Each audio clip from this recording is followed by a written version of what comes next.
Hi everyone, it's Monday, March 30th, and today we're gonna make some really exciting finger food out of potatoes, okay?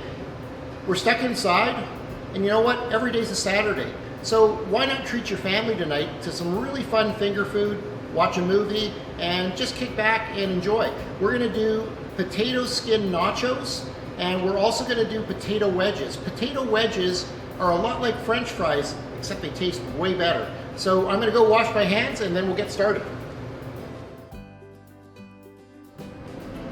Okay, so first step with potato skin nachos is we've gotta bake up some potatoes. So wash up your potatoes. We're gonna keep the skins on, of course, and you're just gonna poke about 3 or 4 holes on each side. This keeps the potato from wanting to burst in the oven. We're gonna do up a whole bunch of potatoes. We're gonna stick them in the oven at 400 degrees for about an hour. And then we're gonna pull them out of the oven and let them cool down completely to room temperature. All right, the potatoes are all baked now. They've been cooling for a couple of hours. You find they shrivel up nicely afterwards. All we're gonna do is we're gonna take them, we're gonna cut them down the middle. Okay. And then we're gonna scoop them out and just make a little boat inside. So we're gonna keep some of the meat.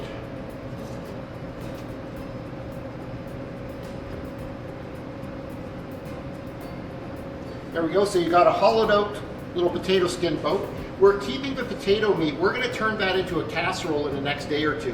So you go ahead and do that with all the rest of them. All right, I've arranged the tray with all the hollowed out potato skins. We're gonna start to build them now.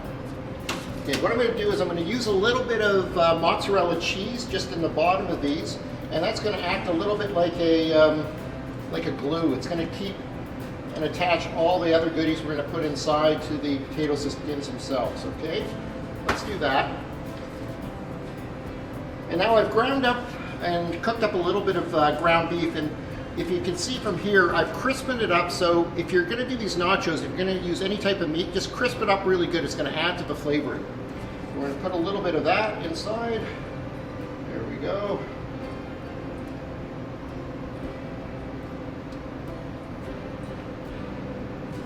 And if you're vegetarian, maybe put some other beans or maybe a tofu alternative inside there.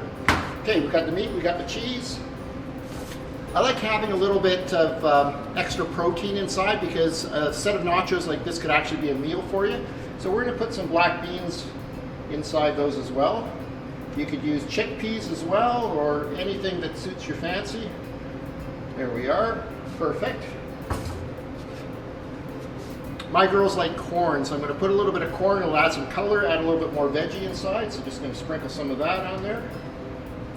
You know, you can get really creative with what you want to do on your nachos. You could put pineapple, you could put jalapenos, diced red peppers, tomatoes. Anything you've got in the fridge or around the house that you like will go good on this. Okay. All right. We've got that. Let's throw a little bit of cheddar cheese on now to pull it all together. There we are. Can't go wrong with a little bit of cheese. Maybe a little mozzarella just to finish it off, give it a little bit of extra cheesy flavor on the top. I've got some diced up green onions. I'm gonna put those on the top as well. I have the oven right now preheated to 450 degrees. All we're gonna do is stick this inside, and when it's golden brown, we're gonna pull it out of there. Well, potato skin nachos have just come out of the oven. Have a close look at that. Doesn't that look incredible? The cheese is all browned up, and they are ready to eat. Right, for potato wedges, you start off with a bowl of washed potatoes. I'm gonna keep the skin on because there's a lot of nutrients inside the skin. I'm just gonna cut the potato in half. Okay, and we're gonna cut it another 2 more times. Okay, so we end up with wedges, just like that. We're gonna put those inside the pot. And I'm gonna fill up the pot with cut up wedges. And when I'm done that, we're gonna put it onto the stove and we're gonna set it to boil. I've got the pot of potatoes on the stove. I've turned it to high, and I'm not trying to cook the potatoes. All I want to do is I'm going to bring this up until it comes to a boil. Once it's come to a boil, I'm going to turn off the stove. I'm going to take the pot. I'm going to pour everything into a colander, and I'm going to let them cool. I'm just trying to break down the texture on the outside of potato. That's it, not cook it. Okay, potatoes have had a chance to cool down. I just want to show you something. The reason that I boiled them, just for a second to get them up to temperature, is what ends up happening is the outside of a potato wedge becomes very porous and very starchy on the outside. This is what will cause them to be able to brown up, get crispy and caramelize on the outside, and also pull in all the flavors that we toss in with them. So what I'm going to do now is I'm going to just make something to toss them in. I'm going to put a little bit of oil. There we go. And now I'm just making it in the way that we enjoy having it at home. I'm going to put a little bit of garlic powder in, and I'm going to put a little bit of Italian seasoning. Okay. Just turn that, mix that up a little bit. Then I'm going to dump my colander potatoes inside. I'm going to stir that around. We're just going to toss that up a little bit. And that's it. I'm going to tuck this to the side.